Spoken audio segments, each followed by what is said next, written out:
tetap pada dasar pengujian dari semua pengetahuan yang telah dapat.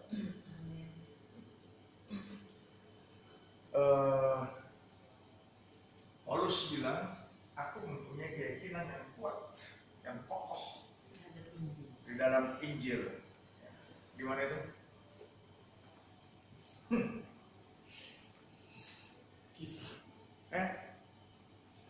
Ayo, gimana? Roma 1 ayat 16, kalau dibaca.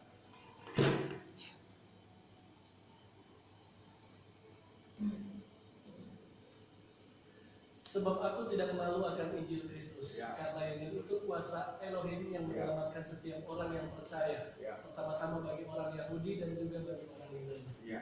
Di terjemahan lain dibilang aku mempunyai keyakinan yang kokoh, tidak malu. Ya. Tidak malu. Sebab aku mempunyai keyakinan yang kokoh dalam Injil, ya.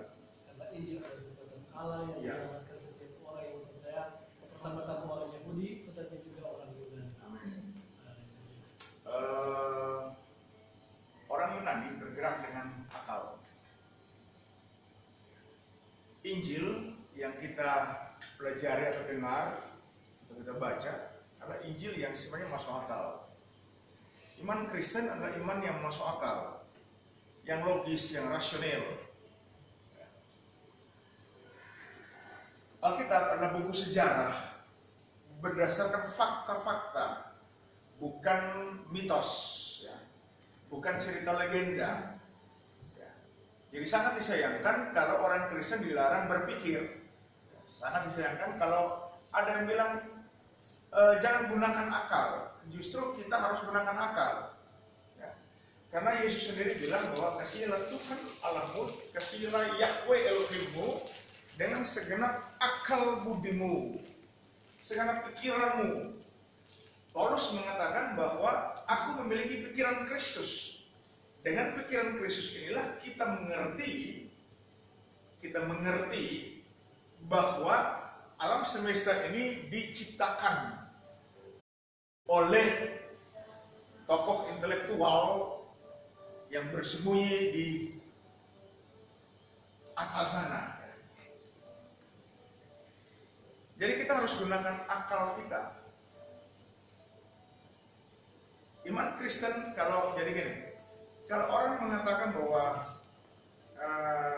maka kita terima firman Tuhan dengan hati saja. Sehingga kita orang dengar, siapkanlah hatimu, ya, siapkanlah hatimu untuk dengar firman Tuhan. Harusnya orang siapkan pikiran kita. Coba silakan buka yang TV. Live ini. Oke. Ibrani 11 ayat 3.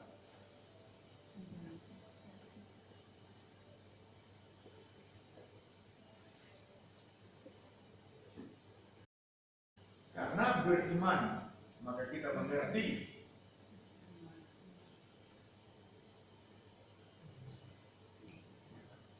Karena beriman kita mengerti. Jadi justru karena dengan iman itulah kita mengerti. Mengertinya di dalam akal kita. Mengerti bahwa alam ini diciptakan oleh sabda dari Elohim. Jadi apa yang dapat dilihat terjadi dari apa yang tidak dapat dilihat. Yahweh atau Elohim, Yahweh Elohim tidak dapat dilihat. Dia menciptakan segala sesuatu yang dari tidak ada menjadi ada. Iman membuat kita mengerti. Iman membuat kita mengerti. Jadi kalau iman tidak masuk akal itu keliru. Karena imanlah membuat kita mengerti. Oke, kita kembali ke materi pokoknya.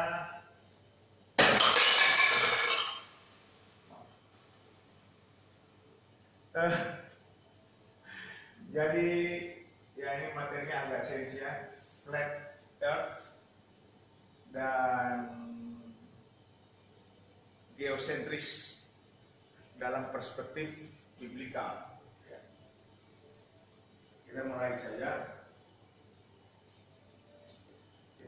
dasarnya. Jadi kalau ada lagi heboh-heboh, trending topik, lagi viral, ya, bahwa apa namanya, bumi itu datar, kita lihat Alkitab, apakah bumi benar-benar datar menurut Alkitab atau tidak. Kita akan uji. Pada mulanya Elohim menciptakan langit dan bumi. Bumi belum berbentuk dan kosong. Gelap gulita menutupi samudera raya, dan roh Elohim melayang-layang di atas permukaan air. Pada mulanya Elohim menciptakan langit dan bumi, ya, menciptakan alam semesta, ya, the universe. Bumi, Eretz, ya, belum berbentuk dan kosong. Bumi belum ada bentuknya dan kosong. Kalau kita mau bertanya, sebenarnya awal mulanya itu bumi itu apa sih modelnya? Alkitab bilang malah belum berbentuk. Karena bumi ini diisi oleh air. Coba orang lihat dulu di 2 Petrus 3 ayat 5.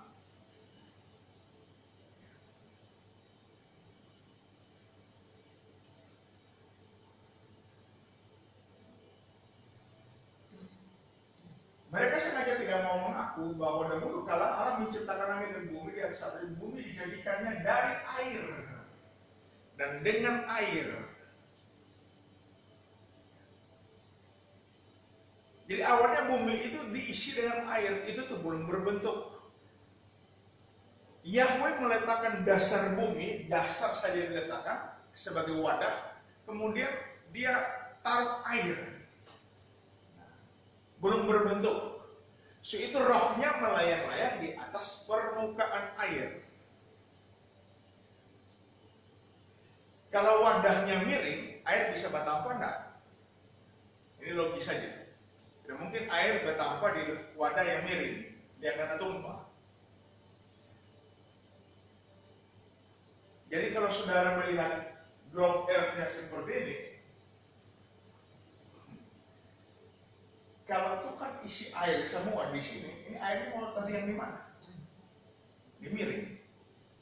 23,5 derajat kemiringan dari poros tengahnya.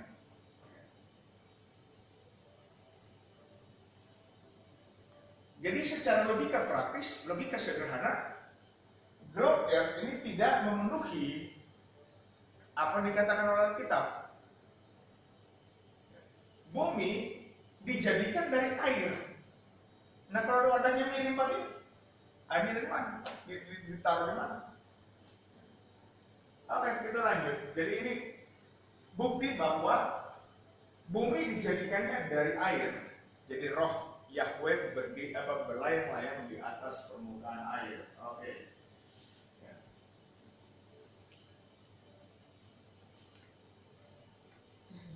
Kita lihat pada mulanya Elohim menciptakan langit dan bumi. Ya. Ini menunjukkan seluruh alam semesta. Ini definisi ungkapan langit dan bumi yang saya coba terjemahkan dari artikel bahasa Inggrisnya. Orang Yahudi melihat langit itu ada 3 susunan langit. Konsep Yahudinya ada 3 susunan. Langit yang merupakan cakrawala sebagai sorganya unggas. Ini langit susunan pertama. Ini diambil dari susunan terbawah ya. Cakrawala.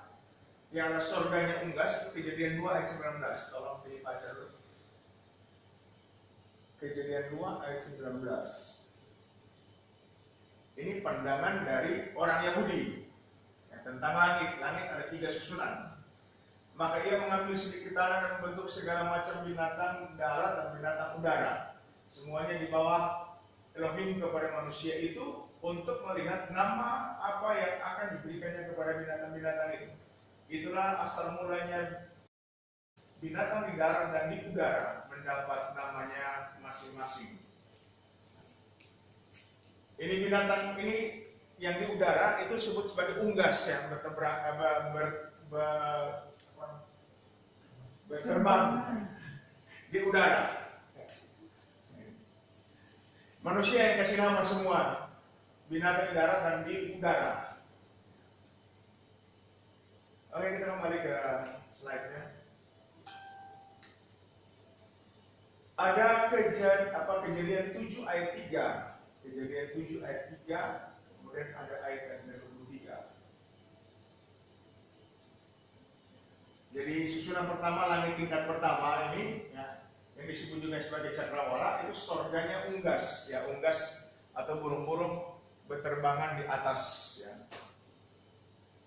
Coba kejadian 7 ayat 3.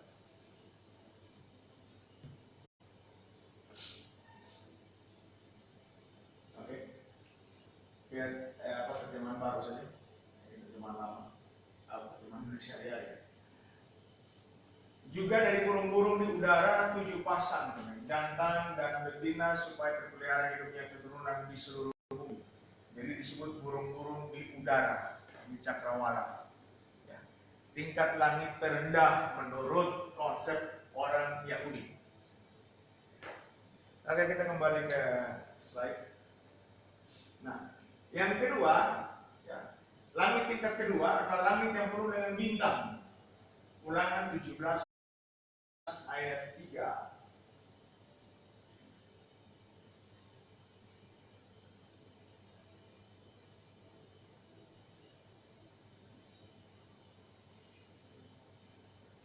Dan pergi beribadah kepada Allah lain dan sujud menyembah kepadanya atau kepada matahari atau bulan atau segenap tentara langit, hal yang telah kularang itu. Ini ada ungkapan matahari atau bulan atau segenap tentara langit.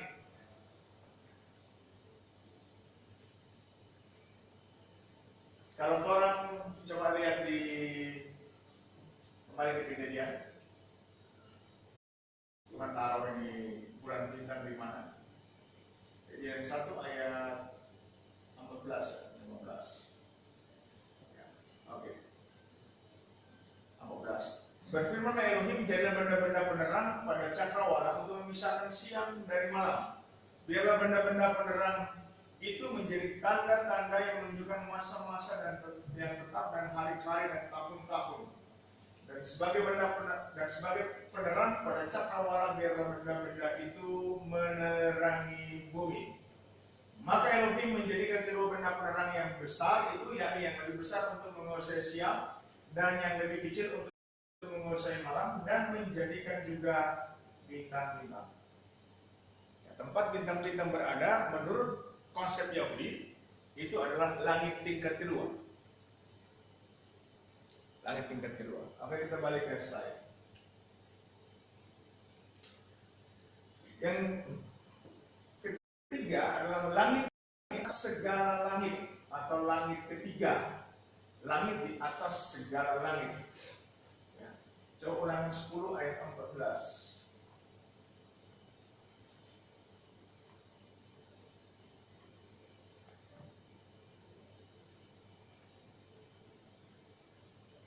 Sesungguhnya Yahweh Elohimmu yang punya langit, bahkan langit yang mengatasi segala langit. Langit yang mengatasi segala langit. Ini langit tertinggi sudah. Orang Yahudi kuno waktu itu mengatakan bahwa inilah langit yang ketiga. Nah, langit ketiga inilah yang pernah dilihat oleh Paulus.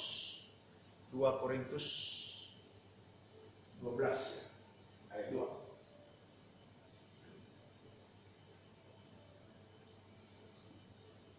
Ya, aku tahu tentang seorang Kristen 14 tahun yang lampau, entah dalam tubuh aku tidak tahu, entah di luar tubuh aku tidak tahu. Elohim yang mengetahuinya. Atau Theos maksudnya. Orang itu tiba-tiba diangkat ke tingkat yang ketiga dari sorga. Ini sorga, ini langit.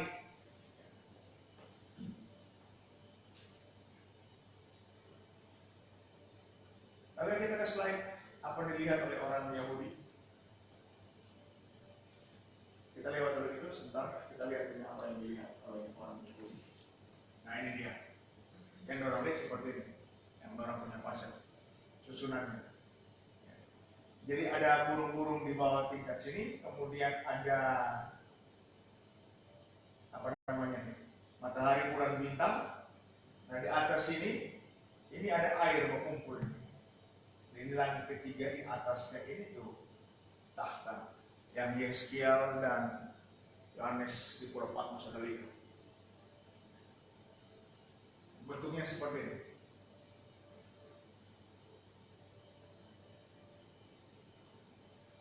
Jadi Tuhan taruh ini benda-benda beneran di sini, cakrawala ini, lengkungan ini. Ayub bilang, ini tuh firmament ini kerasnya seperti apa tuh? Tembak apa? Lempengan logam, seperti apa kaca? Bajas. Oh, Kaca tempaan. Besi hitam. Ayub berapa ya?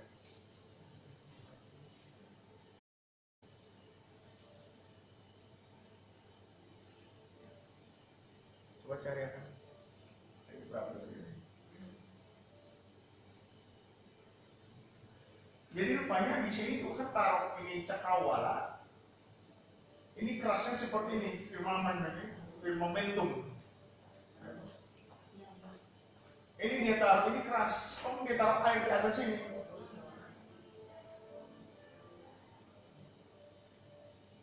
Apa yang punya bahasa Ayubnya dia bilang keras seperti apa kaca? Lempengan bajas.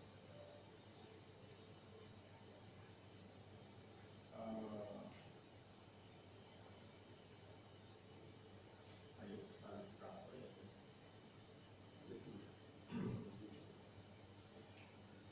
Jadi waktu air bah, ini tuh tingkap-tingkap langit ini dibuka. Oh, air ke atas turun. Tingkap-tingkap langit dibuka. Langit yang ini, di atas ini ada air.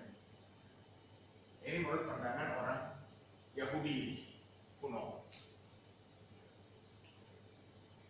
Nah, bentuk yang lebih bagusnya menurut begini. Jadi Ibrani kuno, ya, konsep Ibrani kuno tentang universe, tentang langit dan bumi. Nah, ini bentuknya. Air yang ada di atas cakrawala, kemudian ini cakrawalanya, ini ada bulan, ya, ada bulan, ada matahari, ini ada awan, ada bintang-bintang. Semuanya ada di dalam batas cakrawala ini. Pada permukaan air Samudra Raya. Ketika ia menentukan batas laut supaya air jangan melanggar titanya, dan ketika ia menetapkan dasar-dasar bumi. Dalam teks dalam interlinear, ya, ini dasar-dasar bumi disebut sebagai, ini menetapkan, dia mengukir dasar bumi, to engrave, ya. Dia mengukir dasar bumi sehingga bumi menjadi berbentuk. Tadinya dia menetapkan dasar bumi, sekarang dia mengukir dasar-dasar bumi. Nah ini tuh muncul pulau-pulau. Ini dia bentuknya. Jadi dasar bumi, ya, kemudian dia ukir, ya, keluarnya ini. Ada gunung-gunung, ada pulau benua. Ini dasar buminya diukir.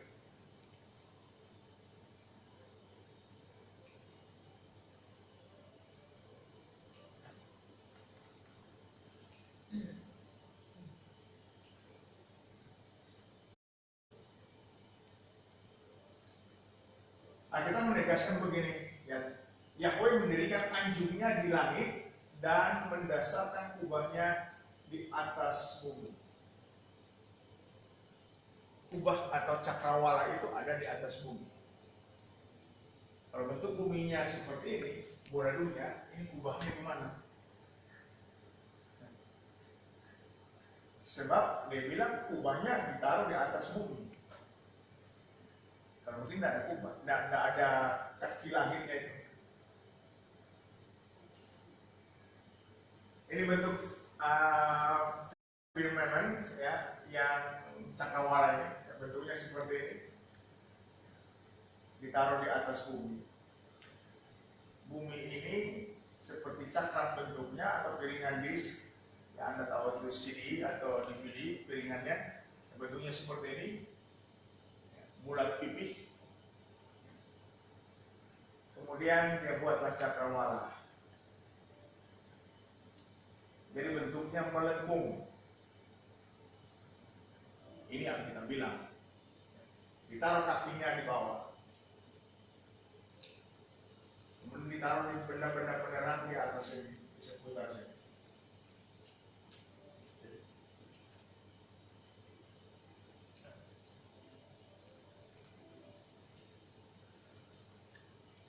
Mazmur 126 dia bilang, dahulu sudah kau letakkan dasar bumi.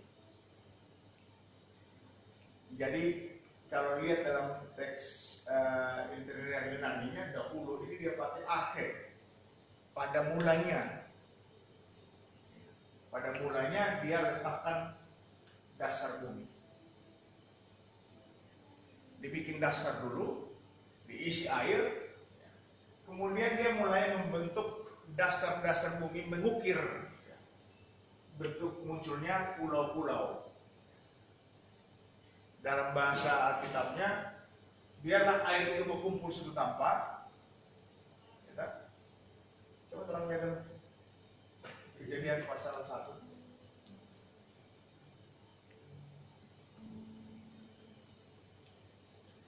Ini logika sederhana ya kita bilang. Ke bawah-bawah. Ya ini. Ayat 9, hendaklah segala air yang di bawah langit berkumpul pada suatu tempat sehingga kelihatan yang kering. Jadilah demikian. Berkumpul suatu tempat kelihatan yang kering. Kayaknya main sulap. Tetapi sebenarnya Tuhan lebih dulu mengukir dasar-dasar bumi. Lalu Allah menamai atau Elohim menamai yang kering itu darat dan kumpulan air itu dinamainya laut.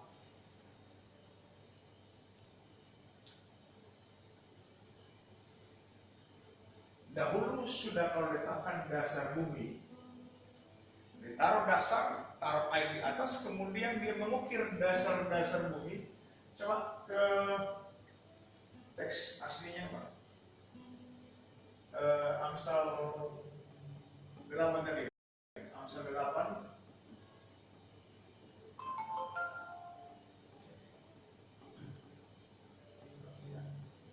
Amsal 8. Ayat 29. Amsal 8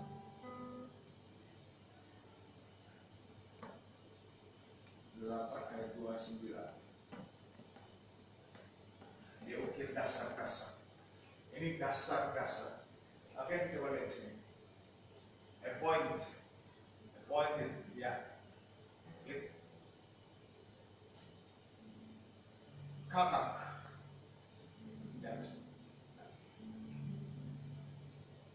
Grave. Ukir. Jadi katak ini artinya dia mengukir. Mengukir dasar-dasar bumi, keluarlah itu pulau. Muncul ke atas.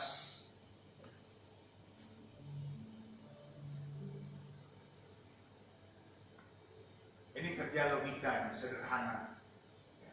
Jadi dia tidak simsalabim, kong itu air jadi tersendiri, kong itu daratan jadi tiba-tiba sendiri. Nah, Alkitab bilang dia ukir dasar-dasarnya. Dia ukir. Coba kita kembali ke teks slide Pak. Ada di sini yang kita bilang ini dia.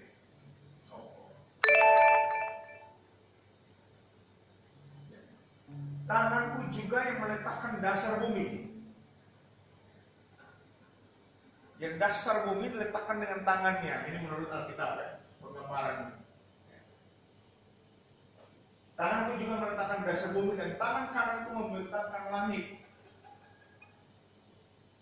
Ini proses kerjanya.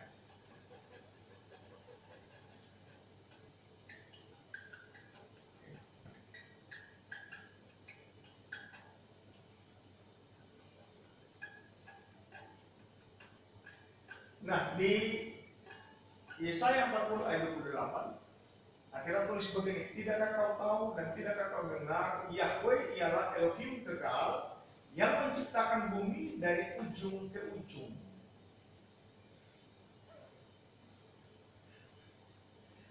Dok, bisa kan dari ujung ke ujung di mana ini? Kalau temukan ujungnya. Dari ujung ke ujung.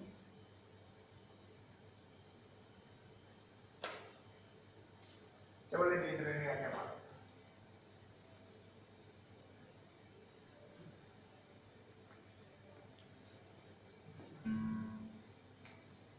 Yesaya 40.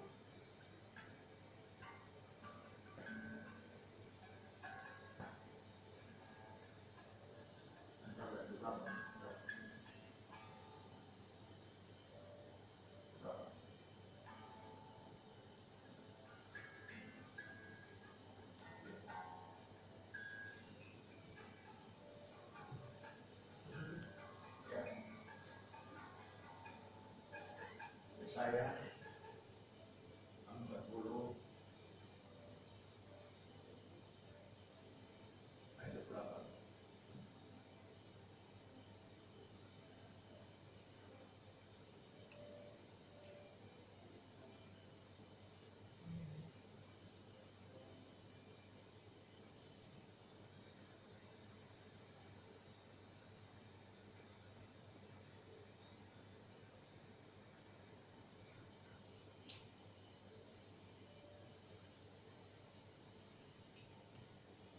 Katsa.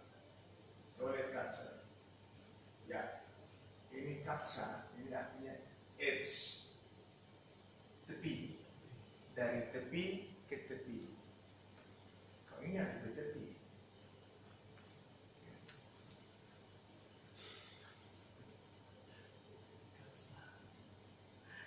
Coba kita kembali ke, ya, ini lihat gambarnya. Dari tepi ke tepi.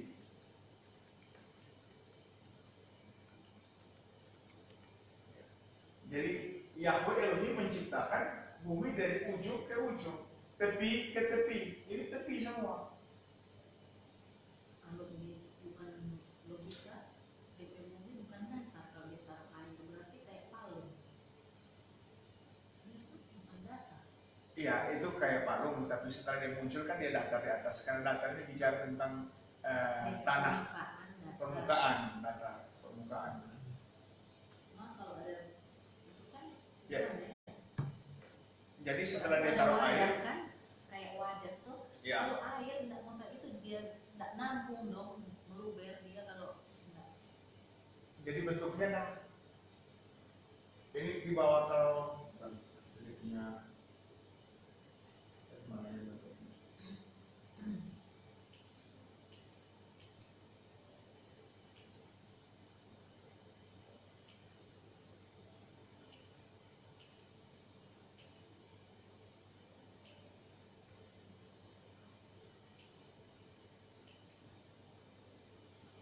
Nah, bentuknya begini.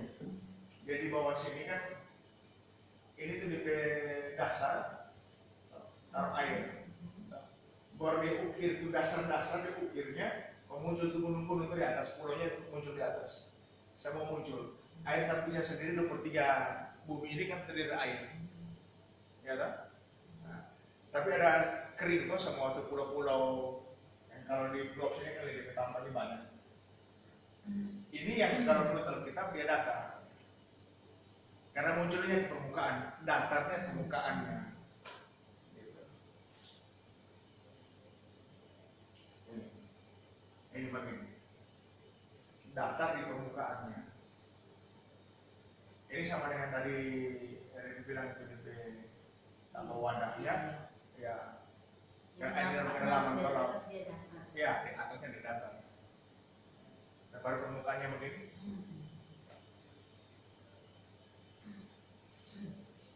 Oke, kita kembali dulu. Tapi itu pulau-pulau kan dia muncul karena ada di pedasar dunia di keluar tuh pulau. Ya, pulau Tidak itu mungkin dia tak apung kan di atas. tidak mungkin.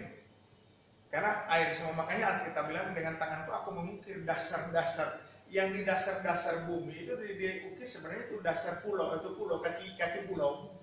Para ahli mengatakan bahwa tuh kaki pulau semua ada di dasar laut. Itu Kan ada air toh. habis kalau bergeser ke bumi gempa bumi, tapi bisa di lempeng-lempengan itu dia menjadi pulau-pulau itu. Nah mungkin itu sebenarnya akar. Jadi kalau lihat di sini,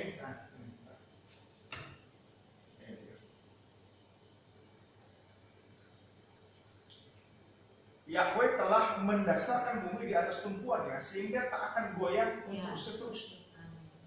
Yes. Kan menurut itu ilmu pengetahuan kita lempengan kan karena getaran ada itu jadi dia kayak membelah terpisah jadi Nggak mungkin, lempengan. kan, Berarti tidak ada dasar kalau Iya, bisa kita bisa atau iya. Karena kita juga rumah kita mendasarkan bumi berarti di dia atas apa di tumpuannya. atas kan? Iya, Kalau bisa. iya. Jadi ini bahasa Alkitab sederhana.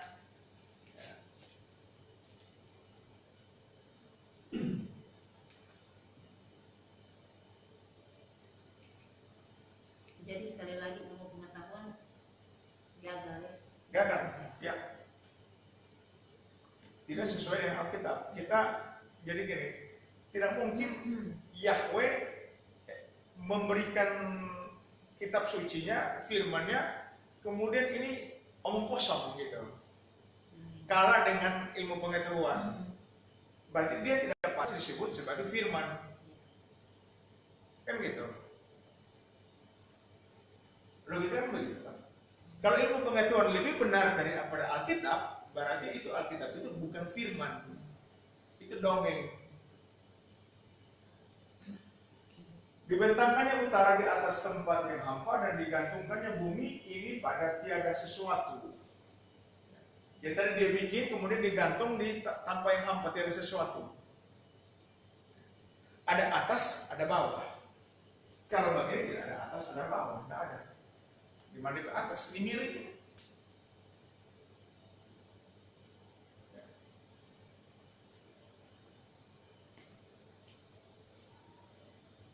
Ini digantungnya.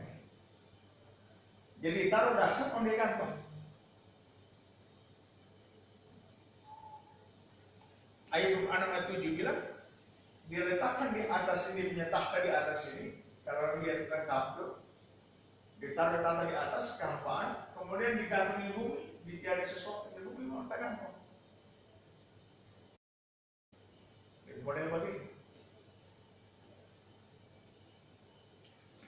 Tidak ada sesuatu. Tidak ada sesuatu. Nah ini sebenarnya teori dari dasar bumi datar. Ini dia Samuel Rowbotham tahun 1816 sampai 1884.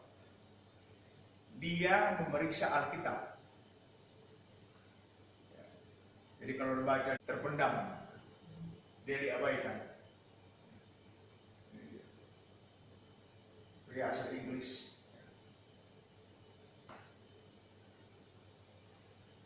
Ini teori bumi datar seperti ini. Dia bilang ukuran matahari kecil dan berjarak hanya beberapa ratus kilometer dari bumi. Diameter matahari ini kalau menurut bumi bulat, dibilang diameter matahari sekitar 1,3 juta kilometer, kira-kira 109 kali diameter bumi. Dan berjarak 149,6 juta kilometer. Bagaimana ini? Kalau bisa tahu juta kilometer luar angkasa sana. Ini ada kubah langit. Jadi ukuran matahari ini sebenarnya kecil menurut dia, karena ini lihat dari Alkitab. Tuhan taruh tuh benda-benda penerang di langit untuk menerangi bumi. Kalau dia untuk menerangi bumi, taruh di cakrawala yang menutupi bumi, di PKK dia ada di bumi, terus dia lebih besar dari bumi 109 kali, masuk akal bagaimana?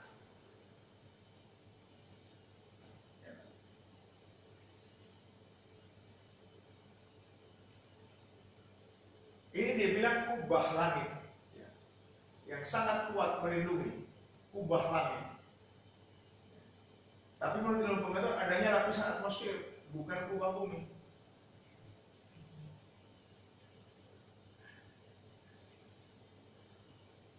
Benda jatuh hanya karena ada perbedaan massa. Kan dia lebih berat, dia jatuh. Tapi menurut ilmu pengetahuan gravitasi. Semua yang bilang bumi berbentuk datar dan dibatasi oleh dinding es. Ilmu pengetahuan bilang ada kutub utara dan selatan, itu ada benua.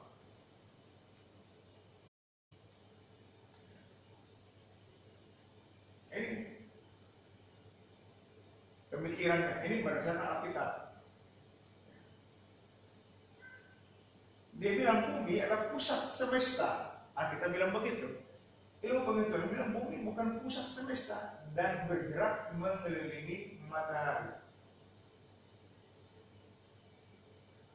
Alkitab bilang tidak ada planet dalam tata surya, semua adalah bintang-bintang dengan kekuatan cahaya.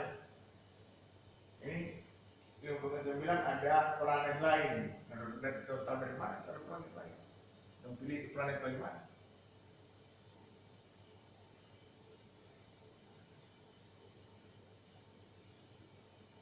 Oke, lanjut ya. Nah ini bentuknya. Bersama Alkitab, bumi adalah pusat alam semesta. Ini ayat-ayatnya lengkap. Ayat 37 ayat 18. Itu dia kita bermaksud.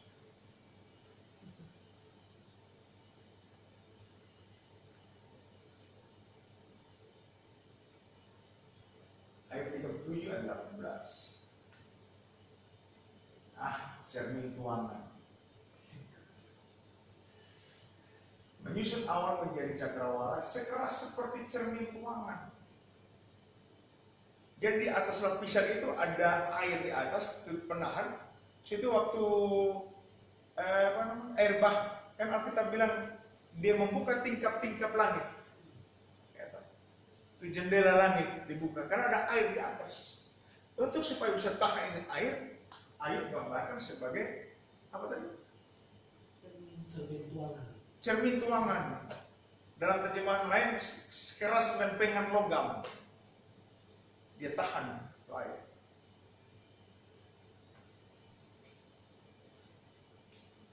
Ini luar biasa. Lingkaran bumi. Coba Yesaya 40 ayat 22.